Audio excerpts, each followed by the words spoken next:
You know, oh man, I was just kind of wondering. I'm just sitting here, and I was wondering, like, what life would look like if we stopped caring so much.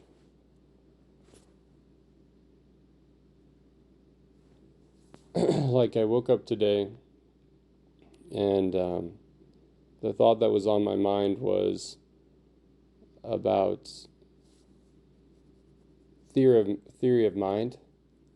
It's this like concept in psychology and this idea behind autistic people and how they go through like in the developmental stages in early life they go through like a pattern recognition period and they try to figure out in their environment this object is this and it has this name and this person is this way and it's association, it's developing understanding for your world, and at some point it progresses into theory of mind.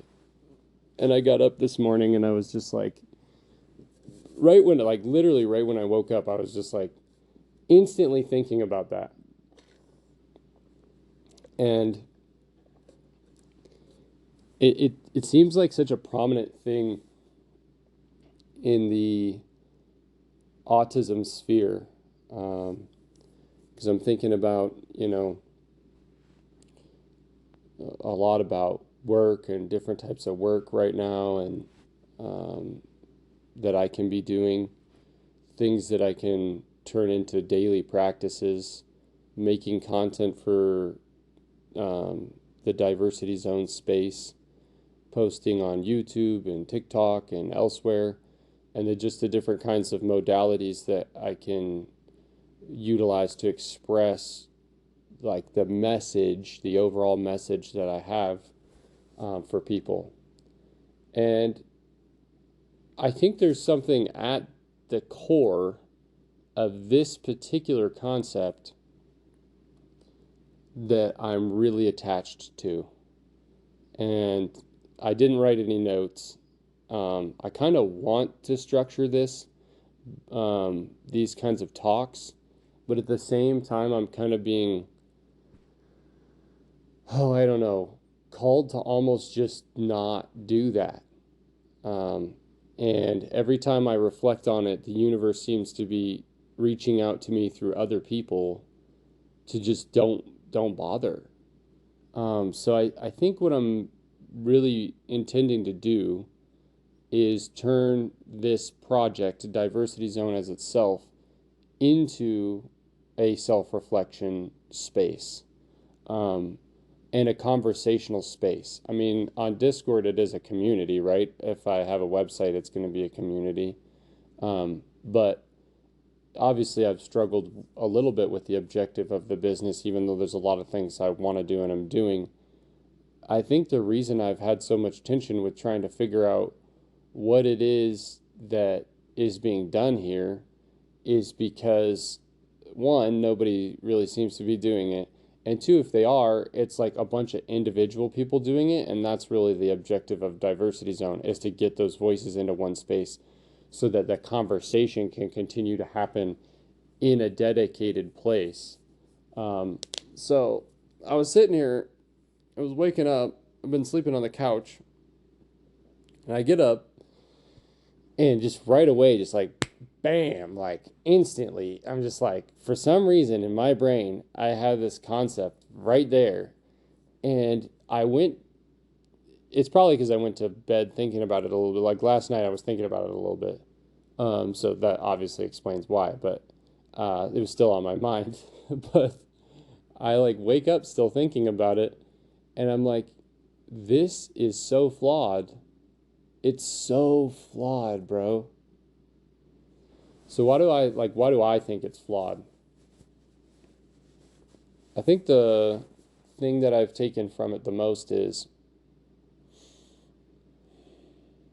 in my experience, like living in the world, there is no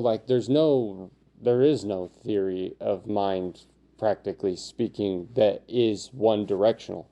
Like there's no only one direction. Like the way it seems to be described in the textbooks or in the concept is like you start in one place and you go in one place. I spoke about this briefly before, and from the angle of like, autistic people are one way and then neurodivergent people are another, and that maybe there is a TikTok system. It could also be the case that it's not that way and that it's like autistic people are the default, and then, for some reason the human species is progressing further into some further theory of mind. I think in the practical sense, I always want to give credibility to the fact that theory of mind does allow for some kind of ability to sort of automatically communicate with other people of the same typing, right? So that's how I'm starting to see it. Is like they're two different versions of the same thing. And that there are gifts associated with people that are theory of mind minds, right? And one of those is they are basically communicating all the time with each other with very not complete information, and somehow they're getting the point across. So there's like no resistance in that transference.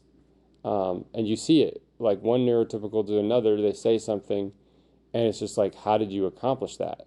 Like, you didn't even form your sentence correctly. You like you it was too small. There was tons of missing information, and yet the chunking worked, and you got the point across. And so I think that's strong. I think that's powerful. Um, but at the same time, I'm kind of just sitting here, and I'm like, I think it's a delusion. It is. I think it's a delusion to tell people that theory of mind is, how do you say, hmm, that it is like some kind of advancement in the human species. And so the thing I got stuck on is that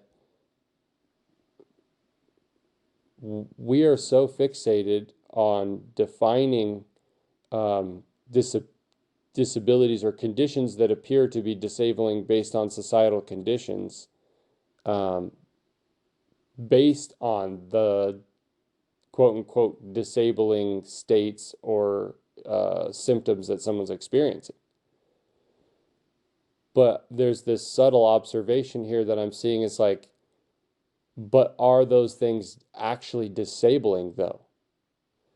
And before people start running off with it, yes, of course it's disabling.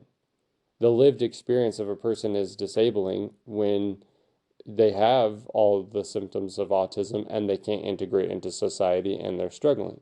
But let's take it out of the current context. Again, if there's more than one society, or if there's more than one economy, or if there's more than one group of people working with each other, and you're in flow in the stream with your grouping that also gets you, then now does that really apply? And I think we're seeing that with this expanse, especially on TikTok and elsewhere, where people are sharing the same ideas, right? Like, as we always do. Like, humans proliferate the same content continually. Like, it wouldn't matter whether we had technology or not. Like, someone makes a fire and then other people learn how to make fires, and then lots of people are making fires, right? Like, someone learns how to make, some kind of fence or something, and then now everybody has fences.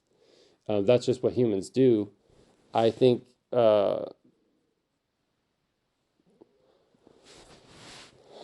critical thing that I'm observing is that autistic people,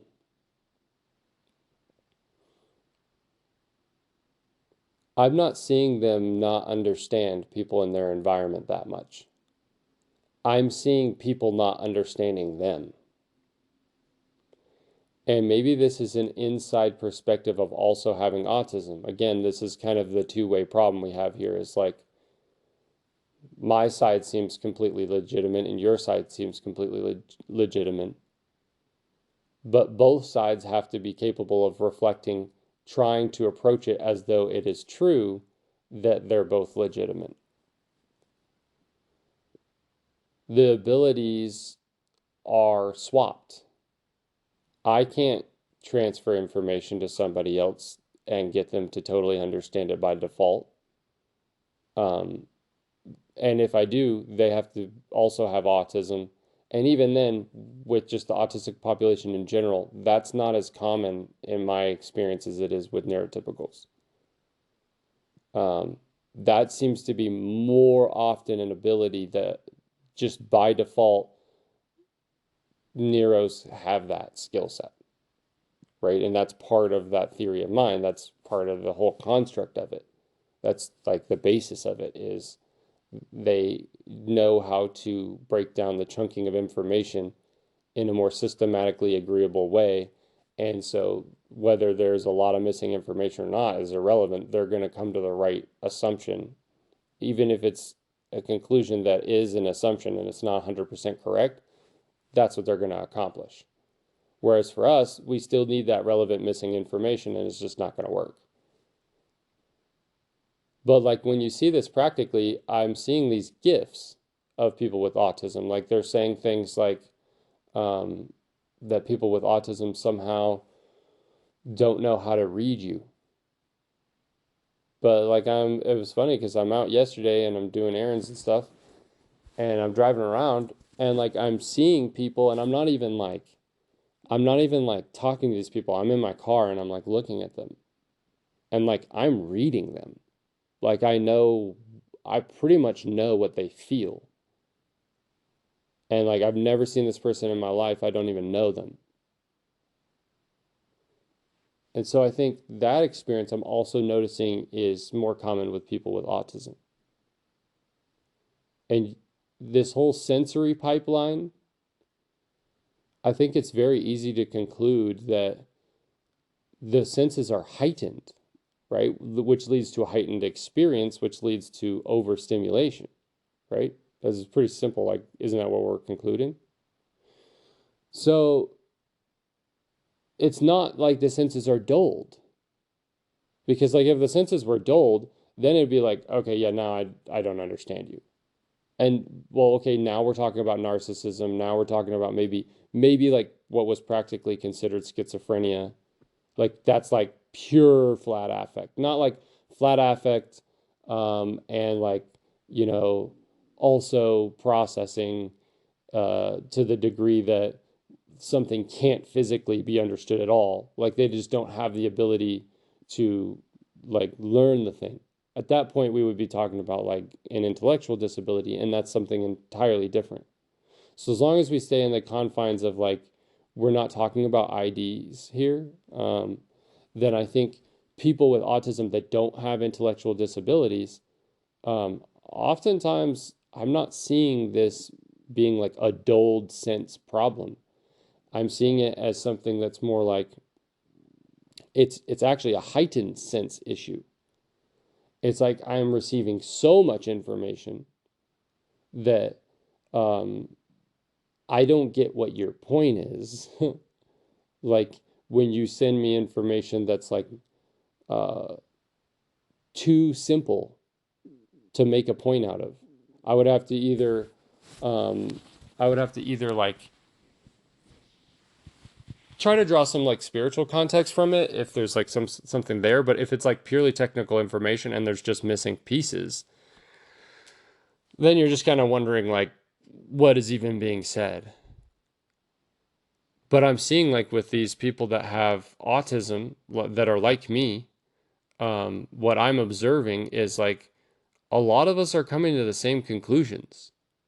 Um, like I know who I am and I see it in these people and they know who they are and they see it in me. And then like I see it the same for the Neros. Like they know who they are and they see it in them. And there was something I was watching a video last night, and there's like this lifestyle difference that I noticed. Um, I see like with a lot of autistic people, like they really want to thoroughly process their environment. And we talk about this a lot, how like in early development they'll pick up an object and they'll really study it, right? And then even throughout their lives, they do that. People with autism do that, and I do that. Like Uh, and so I guess it comes back to this mode of expression is the point I'm trying to make here, which is like, um, how do you express yourself when you're trying to thoroughly observe life?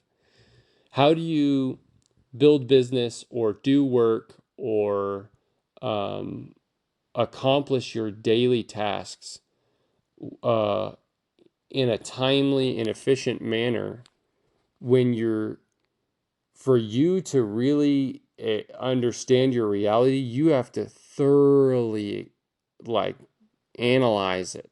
Like you have to really be sitting with it for a long time. Whereas what I was seeing in this video that I was watching was a person that I think is neurotypical was basically speaking about how they, go to parties and they're okay with casual hookups and stuff like that. and I'm and they just like see where it goes or whatever. And I'm not seeing that. I'm seeing, we talk about people with autism being more rigid. But why? Right? Like we have this collection of things that we're calling autism and we're saying that they're symptoms and we're claiming we have some sort of concept of like it being a neurodevelopmental problem. But I'm starting to think, like I said before, we've got the complete wrong idea. I don't think autism is a neurodevelopmental issue. Like I said before, I think it's a type of species. I literally think that there are some versions of humans and we're just highly sensitive people, which is the term they like to use, right? I think it's very awkward to try to look at reality. Like, isn't it fundamentally flawed to look at reality by default? Don't we all agree on this? To look at reality by default and be like, okay, so we have to have a normal version. Okay, what is the normal version of human? And then everything else is wrong. And then we're going to define it by if it doesn't meet this criterion, then this is a symptom, this is a symptom. Like, isn't that not scientific? We also do that in the inverse when we look at each individual thing we think we're seeing and we say, oh, I see a symptom here, and we write it down. Because it's always going to be based on somebody's version of normal. But if we all agree by default that there is no normal, what was the point of doing that? Okay, so they say we don't really diagnose people based on the definition, right? We try to see if there's a collection of the symptoms present and then how it impacts the life, and then we try to go from there and figure out what it is. Except for the second order effect problem here is that doctors don't really do that. The time windows are limited, and then what they do is they kind of just try to give you a diagnosis regardless. So now you got everybody running around with diagnoses that a bunch of them probably don't have. And if they do, why does it matter when we're basing everything on like some normal that not even everybody's agreeing on, and there really shouldn't be a normal in the first place? And what's the point of normal? And a lot of these disorders have the same symptoms. So all that's chalked when the actual science and the actual agreement is we're just trying to figure out what these things actually are. So everybody's doing all of it wrong. And now you got all these people taking medicines and doing stuff that they don't really need to be doing. And I'm not saying stop taking your medicine. So if you're taking medicine for a mental health condition, please keep taking your medicine when you're supposed to be taking your medicine. And please follow your doctor. I'm not a doctor. I'm just saying, as I'm reflecting here, that this is jacked. And it's not jacked because of me. It's not jacked because of some other person. It's jacked because I think we built up all of our systems on a nebulous concept that we thought we were trying to avoid, and by attempting to avoid it, we actually manifested it. It's kind of a funky observation. And so that comes right back around to what even is theory of mind? It's basically somebody's observation that there is a difference between this type of person that ends up this way and this type of person that ends up this way, right? Which gives us a practical way of diagnosing, like, okay, so we'll put a name for this group of people and we'll call them autistic, right? Because the behavior maybe stands out to such an extent that it appears different from the quote unquote norm, even though there is no actual norm, right? But like autistic is like nebulous, though. I think it's pretty nebulous. I think that like people with autism might be better, autistic person might be better.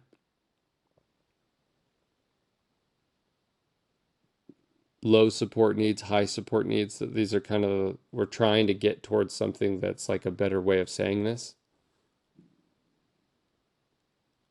I have been through the whole chain of processing this and people talking about like um, it's not Asperger's or Asperger's or Asperger's or like there's all these different things that people say, right?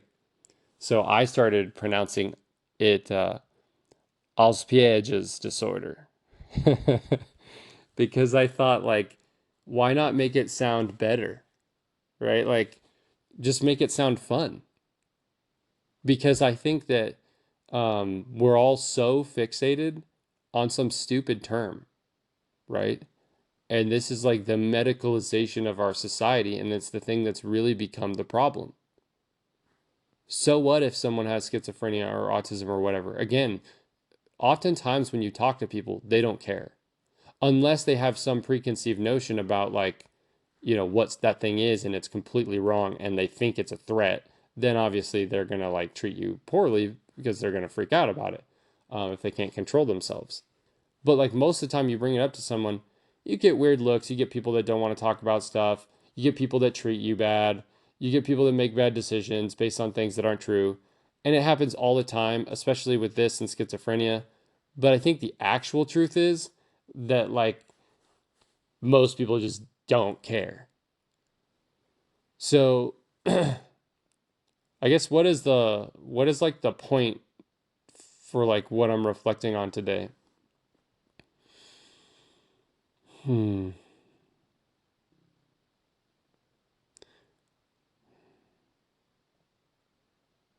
I think the point is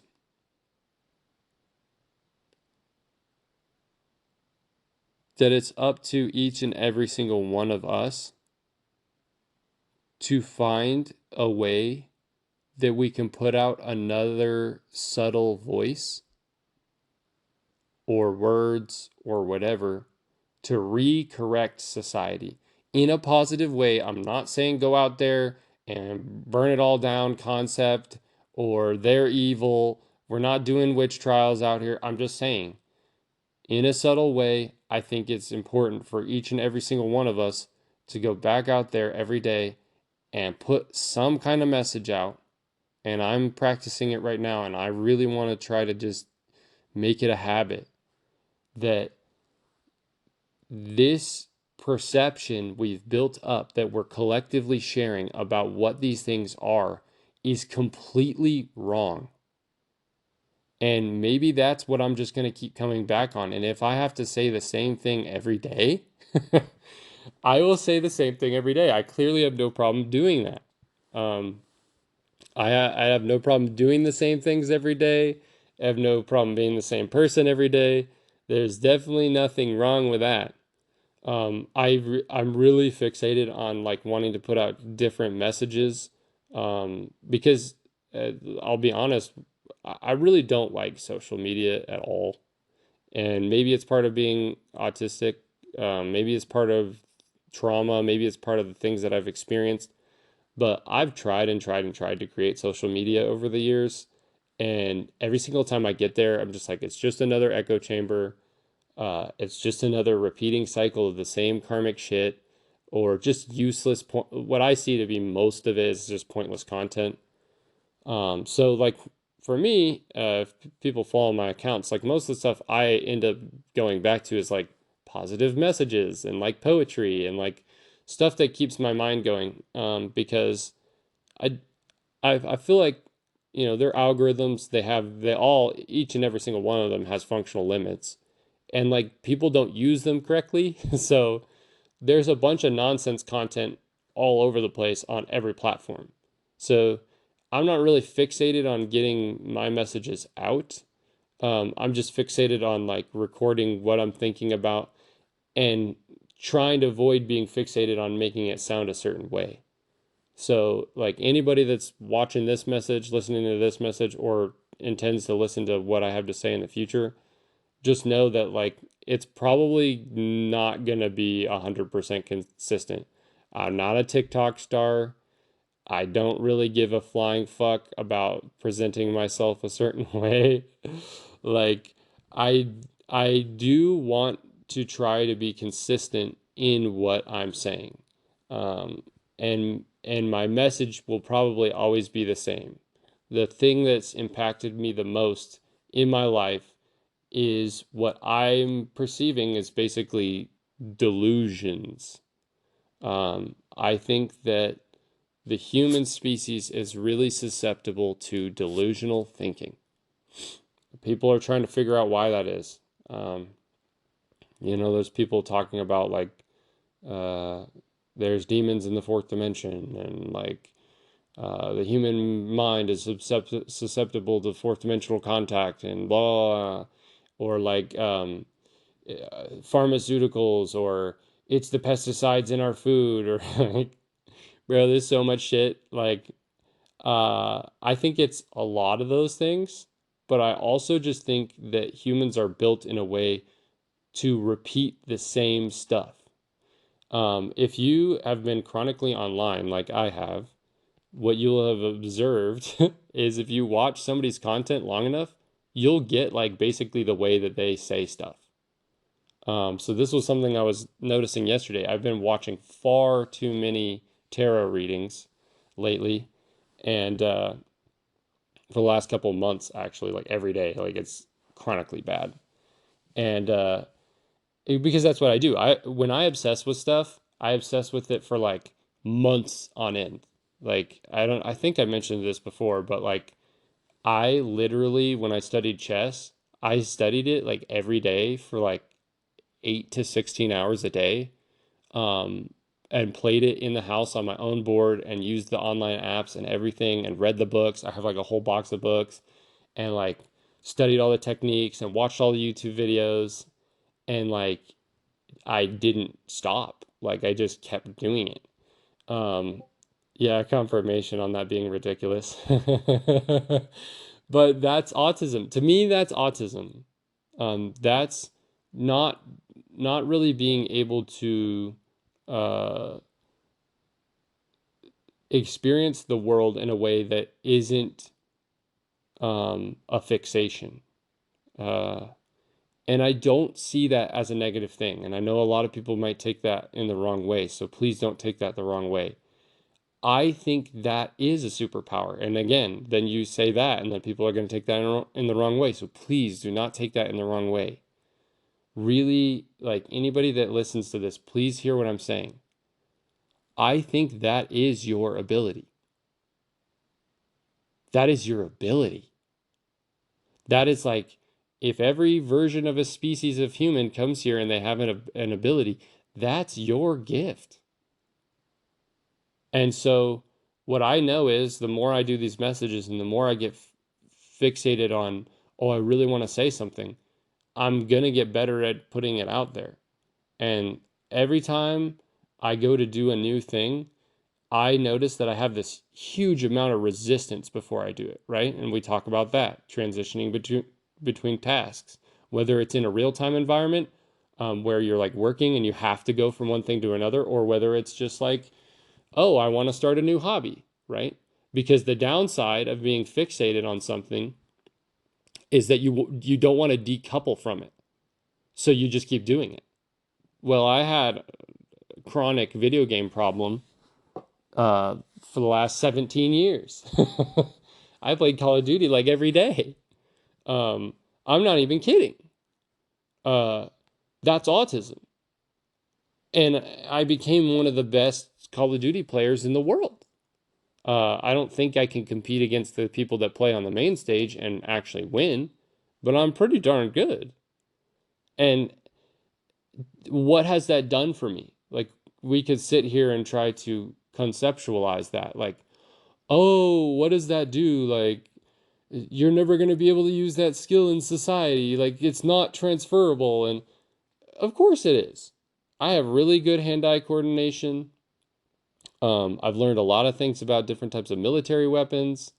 Um, I've practiced my pattern recognition by just doing the same things over and over again, and or learning new routes to take. It helps you study how to do strategy and tactics, and I always described it as like moving chess.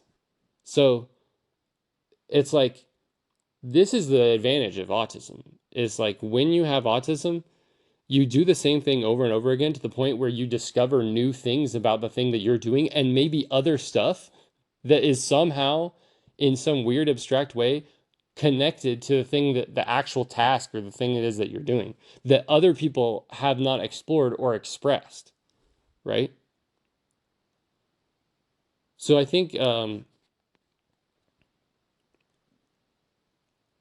I just really want a platform where there isn't so much uh, theory of mind content.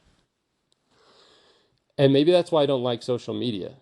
And this is why I always came back to the platform idea is maybe what I'm really seeing here is that the reason social media doesn't work for autistic people or dating apps or a lot of our like internet infrastructure is because it is, yeah, confirmation. It's proliferated with theory of mind content. And what I mean by that is like when I go to TikTok, it's some snapshot clip of some nebulous thing that's the playing out of an event that doesn't have like a lot of context and isn't fully concretizable. And I just can't position it anywhere in my mind. I'm like trying to understand what the objective of that thing is. Like when I make a pancake, I do it in this order. When I, you know, unfold a chair, I unfold it in this way. When I'm typing a Word document, I do it in a specific manner. When I go to play my game, I have a little thing on my controller, and there's like a way I make sure that that sleeve is in place because it slides around a lot so that my fingers just fit on the controller just right. You know, I have to have my monitor at a certain angle, and we can define some of these things as OCD at a certain point, sure, but that's not the point I'm making. Like the point I'm trying to make is like a lot of this content, it's kind of rude, but I always refer to it as like dumb brained content because that's all that really happens is you're just scrolling from one thing to the next thing to the next thing. And these are like snapshots of people's lives that aren't giving you any context. And so, like, what is the experience of social media? It is practically speaking a waste of time because it is now almost entirely just that type of content. Um, Trying to find content that's like a true reflection of someone's lived experience or like someone processing or contemplating or expressing or doing the art of life is really difficult now. We have a lot of either reproduced versions of the same thing because people are trying to like create funnels to like re-image previously recognized material, stuff that was like popular, and they're trying to like recreate that. So you have like a lot of copycat material, or you have people taking the exact same material and plagiarizing it and repeating it, or you have like a lot of these videos that are just, you know, Nero theory of mind, uh, short snapshots. And so I think my point is like that does to me that doesn't get down to the raw emotional level of something, right? And maybe that's why I like podcasts. I've always watched podcasts, um, and I've always read, medical documents and stuff. And maybe that's why I like that stuff. And that's, I like art too. I like, drawing and painting and stuff, but I feel like trying to get to the real point of something, which is really difficult for any of us to do, and I'm probably not accomplishing much today anyway, is really more important. And the internet has not produced that at all. It did a really good job of showing us that we have the ability to communicate. It did a really good job of helping us record information and transferring it to each other. But it didn't do a really good job of like compartmentalizing that stuff into relative spaces. Um, it is just everything all over the place all of the time. And as it's developed and the features develop more and more, we're starting to see that people are just copying those features and working them into their applications. And then everything's just the same. And so I think Diversity Zone as a project doesn't make any sense at all. Um, and that's exactly why somebody should be doing it. Because what it is it's like, let me go find stuff that actually uh, has a message that someone did produce that's like a needle in a haystack, which they're all over the place, but you got to really find them. And where someone shared information that actually could help someone progress in their life, that could be a substantial improvement, a reflection point for them to grow and like learn more about themselves and the world around them. And I mean, that's the mission as it is right there. Like, that's what I really want to do. Because even in the inspirational space, there's a ton of repeat content. So, Diversity Zone is a curation project of sorts. It's a community application or business or space. It's supposed to be, you know, curating content. Now, I don't want to just merely grab content for the sake of, ripping people's stuff off. But the point is for people to be like, oh, hey, look at this and look at this. Oh, and look at what I'm doing and look at what I'm doing or look at what that person is doing. Um, and to find that content, pull it in, share it, talk about it. Um, and it just honestly, like to me, in my mind, Diversity Zone is just the start. And maybe we need one app, maybe we need a lot of different apps. I don't know. But there aren't really autistic apps, which is funny to me because these long form conversations, whether they're very productive or not, is irrelevant. They need to be taking place. And so I see all these people with I know that they're the same because they have autism, and I know that they're going to want to info dump, and I know that they know shit that they know about that they want to talk about, but they're not talking. And that's the problem. And they would have to facilitate it in a place that's not designed for them to be able to do so. So what I'm going to do is I'm going to keep posting these videos. That's what I'm going to do.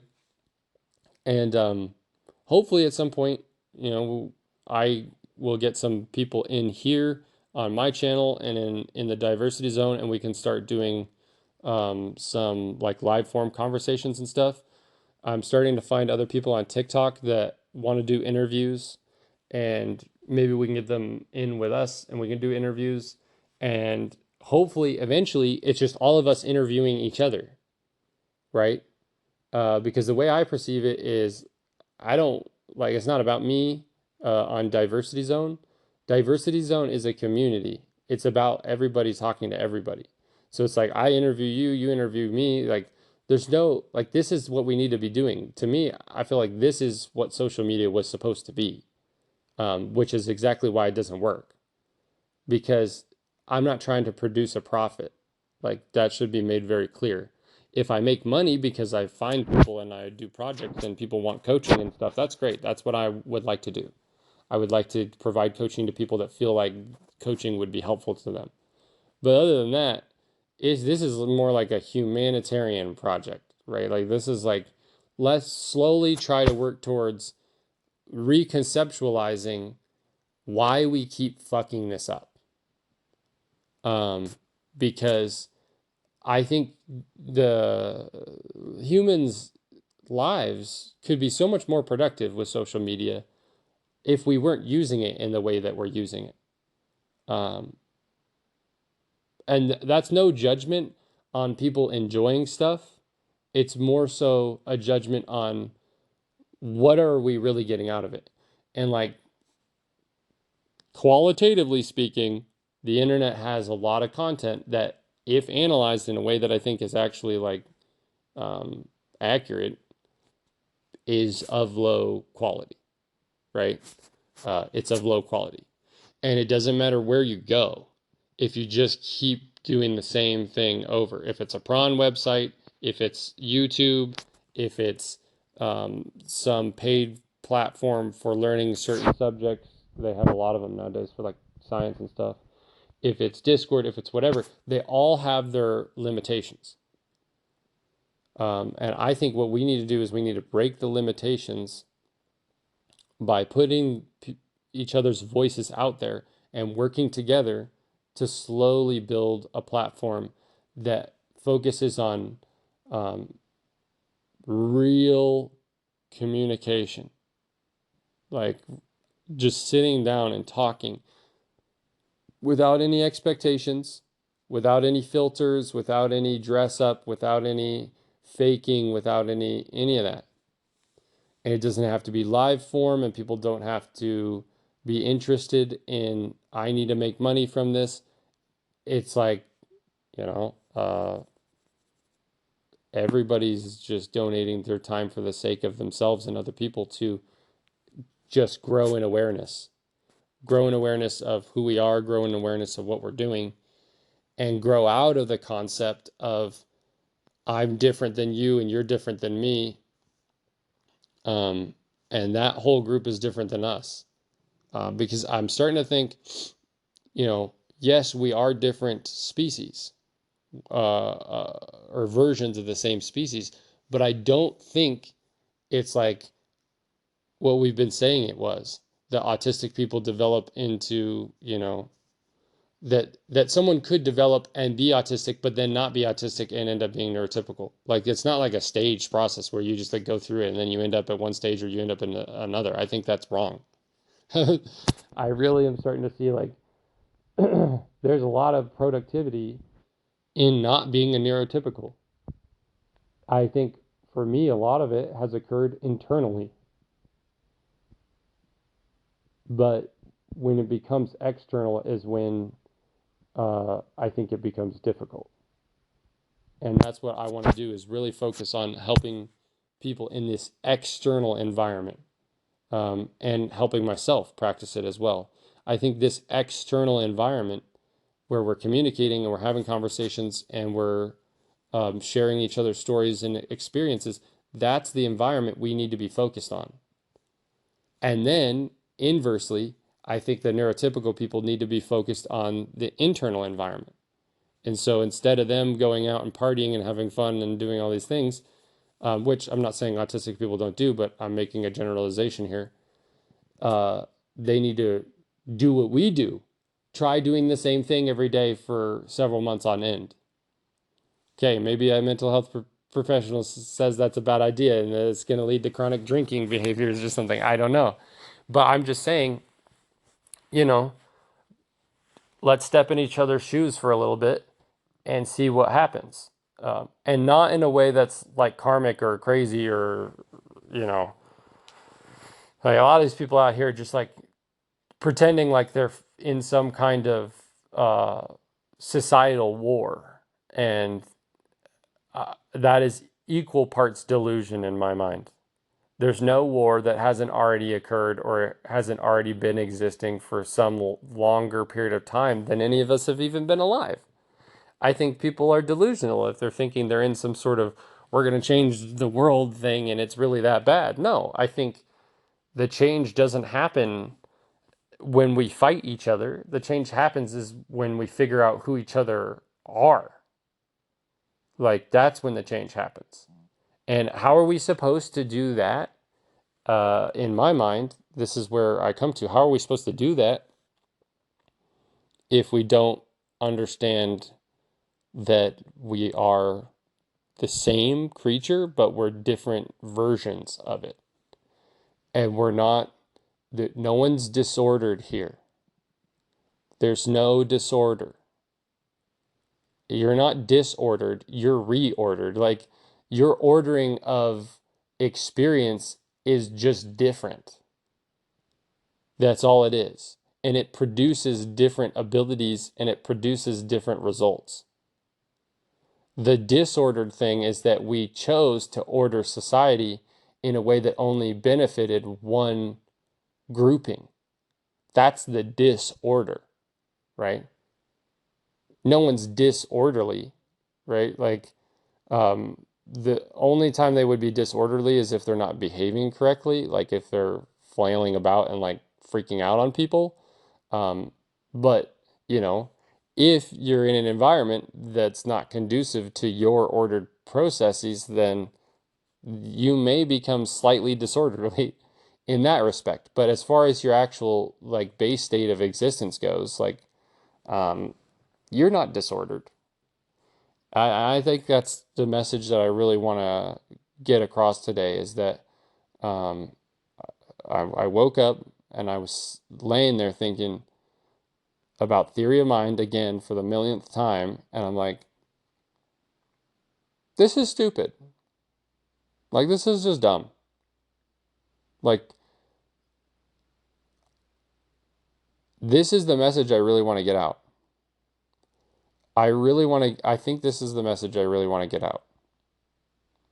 I don't think that we're thinking about what a human is correctly. A human is some kind of tool or series of tools. It's like it's a very advanced um, robot and or vehicle of some kind, right? It has all these different tools or parts to it that do different things. And a lot of those pieces, I don't think we're really interpreting what they are doing correctly. I think we're observing things and we're thinking, that doesn't seem normal. But it's because it's a collection of symptoms, or it's a symptom that is a collection of events, right? Event happens at location A, and then in this other area of the brain, event happens at location C, and blah, blah, blah, blah. And those collections of events produces a symptom. But what we're not observing is like, that's the communication. Like, I think it's an ordered process. It's an ordered process that seems disordered. The reason I'm saying this is because, you know, even if it takes me like multiple months of doing the same thing over and over again every day, eventually I get the learning of why I did what I did with that particular thing that I was doing. Because I end up learning so much that eventually, if there was some kind of thing sitting at the beginning of that venture that I didn't understand, but I was fascinated in doing this thing, I'll get some sort of capstone lesson at the end of it. And that's kind of how I see all of life anyway. Like I'm a spiritualist kind of person. So it's like I'm always reflecting and I'm trying to always maximize my reflector process. Because a big part of the reflector process, I was thinking about this yesterday, is, and maybe I'll make another video on this, but um, I feel like most of what humans do when they think is a reflector process. And there are a bunch of different types of thinking. I don't have them all memorized. People have documented it, and it's like you can study it. But um, I think a large portion of the way that humans are thinking, just in the general, is a reflective process, and it is inherently flawed. And it's usually us recycling a bunch of stuff that's in our subconscious, and people talk about that all the time and how unhealthy it is. So I think a big part of like developing a clearer mindset, which I've observed in my practices lately, has been trying to maximize how I'm maintaining living in the moment as I'm utilizing my reflector process, especially if you're doing like verbal processing, which is essentially what I'm doing right now. And being able to check yourself in the moment and see how far outside of myself am I going, like how deep into the subconscious am I going? Because at some point you'll get stuck there, and then it becomes about this outside thing or this belief that you have about something that's, you know, purely emotive and it's not based on in reality, and you'll start looping on that, right? Um, so I think I'm still trying to process um, the level of depth of how the reflector process ruins human interactions, because I think it's ruining them continually, especially since like language has its own flaws, and the presentation of language isn't always good. But nonetheless, I think that as I've um, been thinking about these things the last couple of days, I noticed that at the end, when I get several months into practicing this thing that I'm doing, there tends to be some kind of capstone. Or when I'm reflecting on something throughout the day, like, ooh, I think that I just received some kind of clue from the universe or spirit guides or whatever. Um, and my intuition is telling me like, hey, that number showed up at that time in that video, or hey, that person said that phrase in that same way that you had thought about it earlier, or I say something and then somebody else says something that is the exact same thing I just said, or I predict what someone's going to say before they say it. All these different types of synchronicities, when you piece them together and then you weave them into this tapestry of how you're perceiving your environment, that's, I don't know, maybe you guys can comment below, whoever watches this video, if you have autism. Um, is that how you experience your reality? Is like like an unfolding of synchronicities that you're building upon one thing after the other and using your pattern recognition to discern like which ones are legitimate messages and which ones aren't. And but then for me, there's this active process of asking God, asking the universe, asking my guides like to reconfirm. Uh, and if I do all of that well, and I heed what is being said, what I end up noticing is at some point there's a capstone, and it's like it'll be made really abundantly clear that whatever it was I was doing was accurate, and then I can work from that point until I get through the next set of things, that whatever it is that I end up doing. And then there's another capstone. It's like these little checkpoints in reality. Um, and I guess the reason this is relevant is because I'm not sure if that's how a lot of, and maybe I would need to reflect. So maybe we should try to get somebody on here that's a neurotypical person, and that's also a spiritualist, and believes in similar stuff, and see if they have the same perspective of their neurochemistry or not. But like, I feel like this is a regardless of the level of spirituality or the association as such, it's a highly continual thing in the neurodiverse community. Is like whether they're observing that that's how they're living their reality or not, um, that is kind of what you're doing. You're just like really working really hard to understand something that you think you don't get until you get it, and then that gives you a huge booster to go to the next step. Whereas I feel like with the neurotypical perspective, what I've observed is it's kind of just like, let me just do stuff and not really think about it. Um, and they're just kind of flailing about. Um, and they're just kind of, I don't even think it's would be considered going with the flow. It's just kind of like not being concerned with the outcome, and just kind of doing shit. That's how I see it. And then from their angle, I see it as like they would get really good at working towards, how do you say, uh, like optimizing that, like using scheduling and stuff to like get really good at accomplishing as much as possible in the day and being more specific about how they're going about doing it.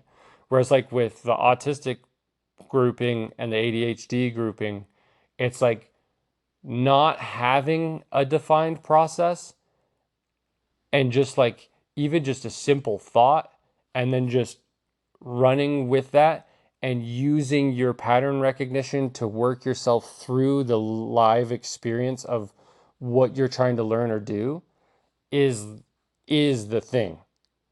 And it's really just like the beginning of starting to do something that's the hard part.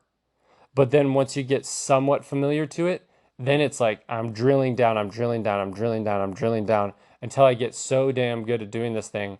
I'm just doing it all the time. And I've optimized the crap out of it out of raw analysis and not so much like trying to create a process necessarily, just seeing those synchronicities, seeing those continual things that are there that other people aren't seeing, and treating them as legitimate, like treating them as real, not a delusion, not as something that is false, but as though they are actually like relevant content. And it's putting that tapestry together and then using it to produce the outcome for success is what they can do. So I can be like really unsuccessful, and then once I kind of have something I actually want to do, I'm black and white, and then all of a sudden, bam, I start doing that thing, and I'm like really good at it really fast, right? And maybe I'm not the best, but I can be really good really quick. People have told me this, and I think that's an autistic thing because you've already been like in the background observing it, not doing the thing, and then you go to do the thing, and then it's like you kind of already know what you're doing because you were already observing it, using the pattern, because you can't turn the pattern recognition off. You can't turn off your abilities, your version of organization. Like you're pre-organized. And like the neurotypicals are like not pre-organized. They're like post-organized. They're like, let me do it, like actually get out there, do it for a while, and then I'll figure it out eventually. You're like, no, no, no, no, no. I'm not doing that. I'm not doing anything at all, period, until I know I'm ready. And then I'm going to do it. And then, even then, maybe even then, I will do it. And then I'll be like, maybe not. Let me do some more research. And then I'll do it again. And you might do that a couple of times. And then once you feel like you're kind of ready, then you'll do it. And when you do it, like you're just really good at it. And you don't even need to have it planned in some application or like have some like way of doing it like that's like written down or anything. Like you did all of that work in your mind, right? Like you visualized your ways to success. You didn't like bumble around out there to success. So you wonder why like so many autistic people are failing in the workplace? It's because the workplace process, the process of getting a job, the process of applying to a job, the whole thing, and then the process of acting out and living in a job it is literally built on just doing the thing, just physically going there and doing the thing. Um, we need like I've always said we need like uh, worker protections in America, like that actually work. But we also need like a way to get jobs that's not part time, where you can go and have the job and experience it, but not be fully locked down. And then if you're like, this isn't going to work for me, then you could just leave, right? Because, which you could do at any time, but I'm saying like without consequence. Um, I don't think there's enough options like that exist in our system, especially for entire populations of people. I think for the autistic population, that would be tremendous. If we had a workplace, hey, if someone wants to take that idea, you can freely take that. If nobody else is doing that, you can freely take it. Because I'm not talking about like going to a company and having them assist you in getting a job. I'm talking about like starting some workplace program thing or something where autistic people can test out, I mean, like global status. Like you could test out jobs whenever and changing the entire law uh, to allow for that. If someone's in the legal space, you want to do that, go for it. You can take that shit. You don't even, I mean, if you should probably reference me to be honest, but uh, I'm just saying, like, we should be doing stuff like that because that's a practical step towards getting people where they need to go. Because I've noticed I get to these jobs and that's the problem. Now I realize I'm not really where I'm supposed to be. And then you have like the ADHD decoupling issue where it's like, then the ADHDer is like, no, I'm going to keep trying to optimize, and I'll optimize and optimize and optimize, even though this is not conducive to my internal experience. And then 6 months down the road, they're burnt out, and then they literally just quit on the spot, and then they experience burnout for a couple more months until they get a new job or whatever, and it's not healthy. Um, so yeah, today this has kind of been my reflection so far today on this concept, dude. Like, oh man, I uh, I want to get more out on this, so I'll probably make more videos on this exact subject. Um, especially when I'm as locked in as I can be to really express what I'm actually thinking. Um, but this is how I feel about this. I really, really think we're not seeing this correctly. This is like you know, what do they call that? PSA or something?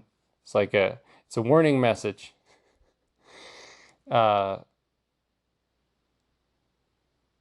I'm not calling you an alien, but if you want to self-identify as such, be my guest.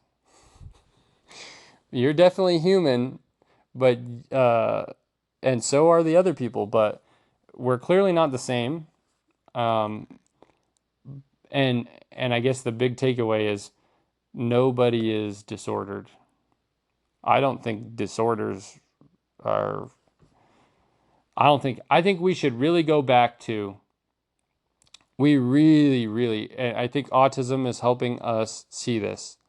We need to really go back to this is either a disability and it's observable, like your leg, like the lower half of your leg no longer exists. Bam, that's obvious. That is a disability. Or uh, we're just going to say ability. I think the disordered thing needs to go out the window because the concept of keeping that in our framework, our collective framework, and I'm not talking about individualized frameworks, I'm talking about the collective framework. So, like autistic and neurotypical together, like literally everybody. In the collective framework, I don't see how believing or perpetuating the idea of disorders is positive in any way. And maybe that was the lesson for today. I think the lesson for today was I'm waking up and I'm seeing how that concept at its core is causing both sides of the equation here to fight with each other over what to do about one side of the equation's experience. And obviously, both sides have their place in this. And, like, the neurotypicals, like, they want to optimize their experience for themselves because all people are trying to optimize for themselves at the end of the day. But I'm just kind of seeing this and I'm like, that's the observation. I think we need to get rid of disorder as a concept. I don't think that exists.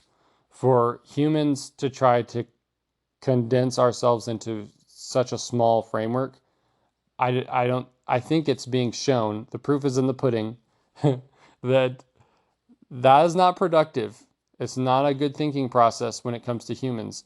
Clearly, we're capable of producing all kinds of outcomes, and I don't think there is really a disordered way of being human. I think there's a disabled way of being human, but I don't think there's a disordered way of being human. And maybe we can talk about the disabled way of being human at some point. Um, I think some of those conversations are hard to have on the internet now because we are also, some portion of our society is popularizing um, disabling conditions or making disabling decisions. And that's the hard thing about the internet is uh, we've normalized making disabling decisions because someone doesn't have to be disabled to begin with uh, to make themselves disabled, right? So run with that. Try to interpret what I'm saying by that. Try to understand what I'm referencing there. And also understand that that particular population of people that I'm referring to, I love them and I've lived their experience as well myself.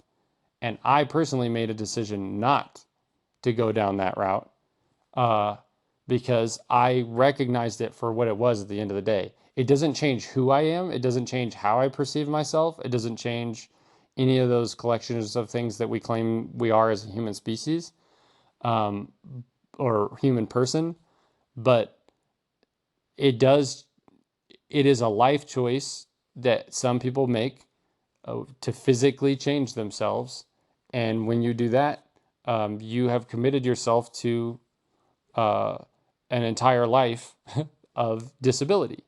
Uh, it may not always be that way, and I always hope and pray that in the future we will get to a point where those types of uh, life changes that force people into a certain lifestyle won't um, have the same consequences that they do today, but they all do. Everything we do and say has a consequence. And I think there is a very severe consequence of believing uh, that theory of mind is anything more than just a version of human. It's not the best version, it's not the most orderly version. It's just one version of organization that the human experience has produced.